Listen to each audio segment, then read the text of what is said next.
குரு astro நேயர்கள் அனைவருக்கும் வணக்கம். 10ஆம் தேதி மே மாதம் 2026 ஞாயிற்றுக்கிழமையிலிருந்து 16ஆம் தேதி மே 2026 சனிக்கிழமை வரை மிதுன ராசிக்கு வாரப்பலன். இந்த வாரம் 4 கிரகங்கள் இடப்பெயர்வு ஏற்படுகிறது கோட்சாரத்தில். உங்கள் ராசிநாதன புதன் தற்போது சூரியனுடன் மேஷத்தில் இருக்கின்றது. அது அப்படியே 15ஆம் தேதி மே 15ஆம் தேதி, அதாவது வார இறுதி நாளான 15ஆம் தேதி அந்த சூரியனும் புதனும் அப்படியே ரிஷபத்துக்கு உங்கள் வீட்டிலேருந்து 12ஆம் இடத்துக்கு செல்கின்றது. இப்போ லாபஸ்தானத்தில் இருக்குது, தனம் வீட்டில் இருக்குது, 11ஆவது இடத்துல சூரியன் உச்சமாக இருக்குது. புதன் அஸ்தங்கமாகியிருக்கு. உங்கள் ராசிநாதன் சூரியனோட அஸ்தங்கம் ஆனதுனால புதனின் ஆற்றல் சூரியனால் அமுக்கப்பட்டதாக இருக்குது. ரெண்டுமே நட்பு கிரகம்தான் இருந்த இதோடைய ஆற்றல் தான் வேகம் தான் அதிகமாக இருக்குது. உச்ச சூரியன் இருந்தால் ரொம்ப அதிகமாக இருக்கும். அது இப்போ ஒரு விதமான ஒரு ஆற்றல் தனத்தில் ஒரு நல்லது கொடுத்துருந்தாலும் போன வரலாம் இப்போ வார இறுதி நாட்களில் பார்த்தீங்கன்னா அது அப்படியே விரயத்துக்கு வர்றதுனால ரிஷபத்துக்கு வருகின்றது.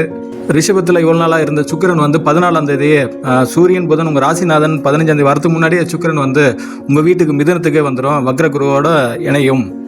அப்புறமா மே 11ஆம் தேதி பார்த்தீங்கன்னா செவ்வாய் மீனத்திலிருந்து தன் சொந்த வீடான மேஷத்துக்கு வருது. அது உங்கள் வீட்டிலேருந்து 11ஆம் வீடு. இப்படி 4 முக்கியமான மாதத்தில் மாறுற 4 முக்கியமான கிரகங்கள் இந்த வாரத்திலேயே மாறுறதுனால வார தொடக்கம் நாளும் முடிவு நாளும் ஒரு விதமான ஒரு குடைய குலைப்பூட்ட கண்டிஷன் தான் இருக்கும். இந்த அடிப்படையில் பார்த்திங்கன்னா சந்திரன் 10ஆம் தேதி மகரத்தில் இருக்குது. அப்புறம் 11, 12லாம் கும்பத்துக்கு வருகிறது. வார இறுதி நாள்லாம் பார்த்திங்கன்னா மேஷத்தில் வந்துடும். இந்த அடிப்படையில் கிரகங்கள் இருக்க நிலையை அது மாற சூழல் பற்றி முதல்ல பார்த்துடலாம்.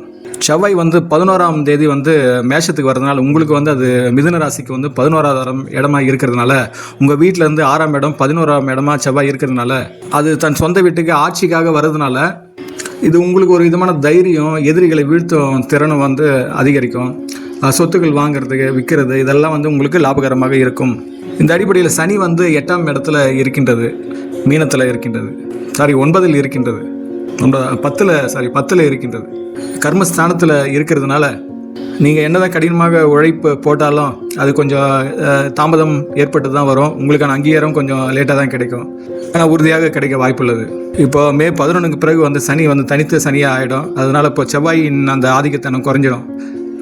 மறுபடி சந்திரனுடைய நகர்வு அடிப்படையில் தான் பொதுவாக வாரப்பலன் பெரிதளவு பார்க்கப்படும். அந்த அடிப்படையில் பார்த்திங்கன்னா 10ஆம் தேதி மகர ராசி 8ஆம் இடமா இருக்கிறதுனால சந்திராஷ்டமம். சந்திரன் உங்கள் ராசிலேருந்து 8ல் மறைவதனால் அதனால் எதிலும் நீ ரொம்ப கவனம் எடுத்து தான் செய்யணும். புதிய முயற்சிகள், ட்ராவல் பண்ணுறது, மற்றவங்கிட்ட வாக்குவாதம் பண்ணுறது இதெல்லாம் போதி மட்டும் தவிர்த்து ஆன்மீக பயிற்சியான யோகா தியானம் செய்து ஆலய வழிபாடு செய்து அன்றைய நாளை கடந்து செல்வதுதான் சிறப்பு. அதாவது கேட்கும் இன்றைய நாள் தான். ஏன்னா இன்றைக்கி தான் 10ஆம் தேதி. அதனால் ஞாயிற்றுக்கிழமை இன்றைக்கு நீங்கள் சந்தோஷமாக இருந்தால் ஒரு குழப்ப நிலை இருக்கும். வக்ரகுரு உங்கள் வீட்டிலே உட்காந்துக்கிறதுனால ஒரு குடும்பம் சார்ந்த விஷயங்களில் ஒரு விதமாக குழப்ப நிலை இருக்கும். செவ்வாயும் 4ஆம் பார்வையாக உங்கள் வீட்டை பார்க்கறதுனால அந்த ஒரு குடும்பத்தில் ஏற்படுற வேகம் அந்த இதெல்லாம் ஒரு விதம் மன அமைதியை எடுக்கிறதா இருக்கும். ஏன்னா தேய்பிரை சந்திரன் மகரத்திலிருந்து உங்கள் 2ஆம் வீட்டை பார்க்கறதுனால கண்டிப்பாக குடும்பம் சார்ந்த விஷயங்களில் உங்களுக்கு ஒரு விதமான மன சஞ்சலம் இருக்கும். அது தேவையில்லாத ஒரு வாக்குவாதத்தை உண்டாக்கும். கணவன் மனைவி உறவுலையும் ஒரு சலசலப்பு உண்டாகும். உங்களோட இளைய சகோதர குடும்ப சார்ந்த உறுப்பினர்களை கொஞ்சம் போதி மட்டும் எந்த விவாதத்தையும் தவிர்த்து கொள்ளுங்கள். அதனால் இன்றைய நாள் சந்திரவசமாக இருக்கிறதுனால போதுமான கவனம் பாருங்க. இது அடுத்தது பார்த்தீங்கன்னா 11, 12 தேதியில் அது சந்திரன் கும்பராசிக்கு உங்கள் வீட்டிலேருந்து 9ஆம் இடத்துக்கு செல்றதுனால பாகிஸ்தானுக்கு செல்றதுனால அங்கே ஏற்கனவே ராகு இருக்குது. ராகு 9ல் நட்பு வீட்டில் தான் இருக்கின்றது.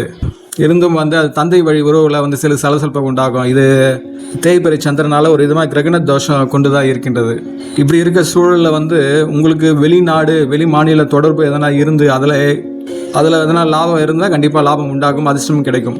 சந்திரன் 7ஆம் பார்வையாக உங்கள் 3ஆம் வீட்டை பார்க்குறதுனால கேது பார்க்குறதுனால அந்த சந்திரன் இருக்கும் 11, 12 தேதியெல்லாம் பார்த்தீங்கன்னா அதாவது திங்கள் செவ்வாயெல்லாம் ஒரு விதமான உங்களால் ஒரு விதமான இன்டெலெக்சுவலாக யோசிக்க முடியாது. அப்போ உங்களோட வயது குறைந்த இளைய சகோதரி உறவு இதெல்லாம் அவங்க கேட்குற கேள்வி உங்களால் பதில் சொல்ல முடியாத ஒரு இது இருக்கும். மனம் ஒரு ஆன்மீகம் சார்ந்த இதில் நாடி செல்லும்.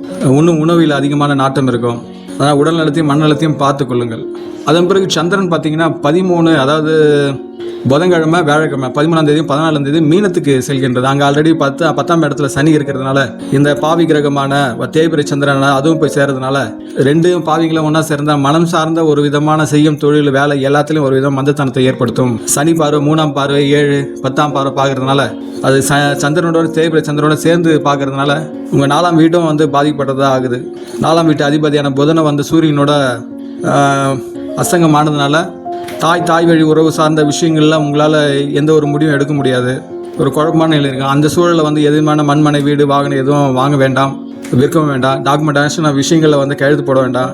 யார்கிட்ட எந்த விதமான கருத்து மோதலும் ஏற்படுத்தி கொள்ள வேண்டாம். ஏன்னா அறிவுபூர்வமான விஷயங்கள்லாம் வந்து 13-14 தேதியெல்லாம் வந்து ஒரு விதமான முடங்கி இருக்குது. அது தொழில் சார்ந்த விஷயங்களில் தான் இது அதிகமாக இம்பேக்ட் ஏற்படுத்தும். செய்யும் வேலையில் வந்து ஒரு விதமாக வேலை பல அதிகரிக்கும். உங்களோட வேலை செய்கிறவங்களுக்கு வந்து உங்கள் மேலே வேலையை போட்டு நீங்கள் அதை இழுத்து போட்டு வேலை செய்கிற சூழலுக்கு கொண்டு செல்வார்கள். அதனால் எதையும் வந்து ஒரு முறைக்கு 2 முறை யோசித்து செய்யுங்கள். அப்புறம் வார இறுதி நாளான வெள்ளி சனிக்கிழமைலாம் பார்த்தீங்கன்னா சந்திரன் வந்து மேஷ ராசிக்கே போகிறதுனால அது வந்து லாபஸ்தானம். அதுக்குள்ளே பார்த்தீங்கன்னா 15ஆம் தேதி அதெல்லாம் வந்து சந்திரன் வந்து சூரியனும் புதனும் வந்து 12க்கு போகிறதுனால செவ்வாயோடு தான் சந்திரன் இணைகின்றது. அதனால் 11ல் செவ்வாய் சேர்ந்ததுனா செவ்வாயின் ஆற்றல் வேகத்தில் அன்றைய நாள் வந்து ஒரு சிறப்பான நாளாக தான் உங்களுக்கு இருக்கும். இந்த நினைச்ச காரியங்களை வந்து கைகூடும். உங்களுடைய மூத்த சகோதரர்கள் நண்பர்கள் மூலியமாக ஒரு ஆதாயம் கிடைக்கும். உங்கள் பிள்ளைகளின் உடல் ஆரோக்கியம் கல்வி எல்லாம் மேம்படுவதாக இருக்கும். ஏன்னா குரு பார்வையும் வந்து 5ஆம் வீட்டை பார்க்குது, செவ்வாயும் வந்து 7ஆம் பார்வையாக வந்து 5ஆம் வீட்டை பார்க்கறதுனால அது ஆட்சியிலிருந்து பார்க்கறதுனால குழந்தைங்களை பற்றி ஒரு கவலை இருக்கும். ஆனால் குழந்தைங்களுடைய வளர்ச்சி நன்றாக இருக்கும். குருவுடைய வக்ர குரு பார்வை இருக்கு. பலன்கள் வந்து கொஞ்சம் தாமதம் ஏற்பட்டாலும் குழந்தைகள் ஆரோக்கியம் கல்வியில கொஞ்சம் மேம்பட ஏற்பட செய்யும். வீட்டில் வந்து சுப செலவுகளும் உண்டாகும். கலை இலக்கியம் சார்ந்த நடனம் இசை இந்த மாதிரி பொழுதுபோக்கு இது மாதிரி ஆடை ஆபரம் இது மாதிரி சார்ந்த அழகு சாதன பொருட்கள் இதில் சார்ந்து மனம் வந்து ஒரு ஈடுபாடு கொண்டதாக மாறும் வார இறுதியில். ஏன்னா வார இறுதியில் 14ஆம் தேதியே வந்து சுக்கிரன் வந்து உங்கள் ராசிக்கு வந்து விடுகின்றது. இது சார்ந்த விரயங்கள்லாம் ஏற்படும். ஏன்னா 12 வந்து புதனம் வந்து உங்கள் ராசி அதிபதி புதனம் வந்து விரயத்தில் வர்றதுனால இந்த ஆடம்பரம் சார்ந்த பொழுதுபோக்கு சார்ந்த விஷயங்கள்ல விரயத்தை உண்டாக்கும். அதான் ஆரம்ப வாரத்தை ஞாயிற்றுக்கிழமையான ஒரு சந்திராஷ்டமம் இருக்கிறதுனால ஒரு சோர்வு இருக்கும். குடும்பம் சார்ந்த பிரச்சனைகள் வராமல் பார்த்துக் கொள்ளுங்கள். அப்புறமா மே 11 செவ்வாய் வந்து பயிற்சி ஆகிறதுனால ஒரு விதமான மன தெளிவு பிறகும். சுக்கிரன் வந்து உங்கள் ராசிக்கு 14ஆம் தேதி வர்றதுனால உங்கள் சிந்தனையிலையும் ஒரு தெளிவு உண்டாகும். எதையும் எதிர்கொள்கிற புதிய உற்சாகமும் பிறக்கும். தோற்றத்தில் ஒரு வசீகரமும் உண்டாகும். 15ஆம் தேதி வரைக்கும் வியாழக்கிழமை வரைக்கும் பார்த்தா புதன் வந்து 11ஆம் வீட்டில் தான் இருக்கிறதுனால வியாழக்கிழமை வரைக்கும் பார்த்தீங்கன்னா உத்தியோகத்தில் ஒரு நல்ல ஒரு லாபகரமாக தான் இருக்கும். வெற்றி உங்களுக்கு கொடுக்கறதா இருக்கும். உங்களுடைய அட்வைஸை வந்து உங்களுடைய ஹையர் ஆஃபீஸர் உயர் அதிகாரிகள் வந்து ஏற்றுக்கொள்வார்கள். 10ல் சனி இருக்கிறதுனால ஒரு கடின உழைப்பு பின்ன வந்து கண்டிப்பாக உங்களுக்கு நிலையான வெற்றி கிடைக்கும். அதனால் இந்த சூழலில் வந்து தொழில் ரீதியான எதனா ஒரு முடிவு எடுத்திருந்தால் அந்த வியாழக்கிழமைக்குள்ளே எடுத்துக்கிறது நல்லது. அதன் பின் எடுத்தால் அது விரயமான ஒரு சிந்தனை தான் கொடுக்கும். இப்போ இருக்க காலகட்டம் உங்களுக்கு சாதகமாக இருக்கின்றது.